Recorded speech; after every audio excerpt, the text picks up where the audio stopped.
Hello, everyone. Today we're going to talk a little bit about compare and contrast of servant leadership and secular leadership. We're also going to explain how we're challenged to lead like a shepherd in our lives, and we're going to provide example of how a servant slash shepherd leadership can be applied to business practices today. Now, to the first part, comparing and contrasting servant leadership and secular leadership. To be a servant leader, you must change your motive for being a leader. Servant leadership comes from the heart. But our motives to be a leader may be selfish because of our mind and our goals and our career needs. In this case, you must change your motives. You should want to be a servant leader because you want to help others and not just to empower yourself to rule others. Secular leadership is becoming a ruler who exercises authority over others for their own personal gain. A true servant leader will always have to exercise authority, but they can do this with compassion, and in doing so, form a plan for the associate or the team to develop into the best associate or team that they can be. Even though you're a leader, you are also working under the leader, Jesus Christ, and you were made in his image. Being able to relate on how to help people and be obedient to Christ is a balance of life that we all need to try to adhere to.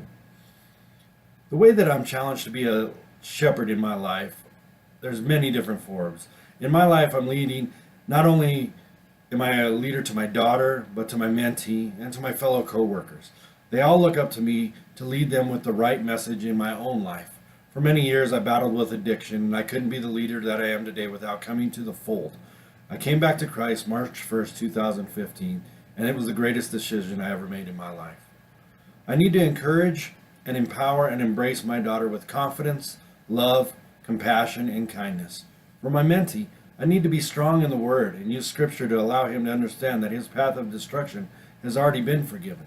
We are working on building a new confidence for this young man.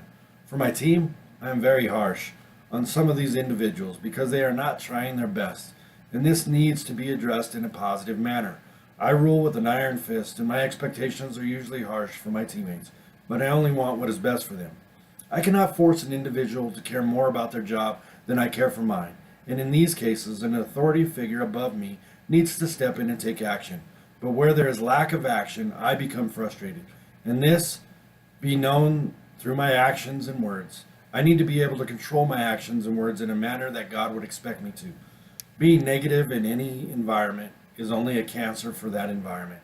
And sometimes when you can't see the cancer, it's because you are the cancer. Lean into being more positive around everybody. And if they need help, go ahead and take yourself out of that moment and help that person. And maybe the people around them will start to see that you're really just trying to help them for the better of the whole pie, not just the one individual. That would be my advice for anybody trying to lead inside of that format.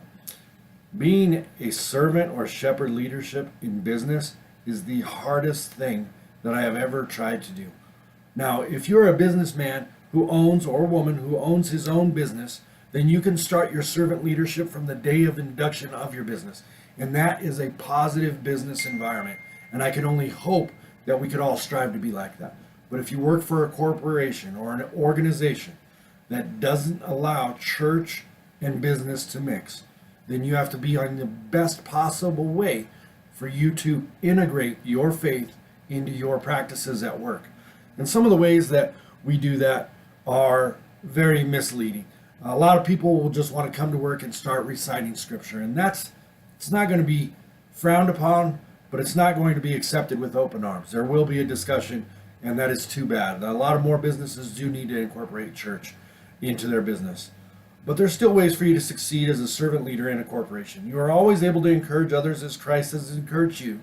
You have the ability to recognize greatness as Christ has recognized you, and you are always building a strong bond with your other associates, just as you are always willing to build a strong bond with Christ. Those are my thoughts for the day, and I look forward to hearing from you guys and speaking with you in the future. Thank you.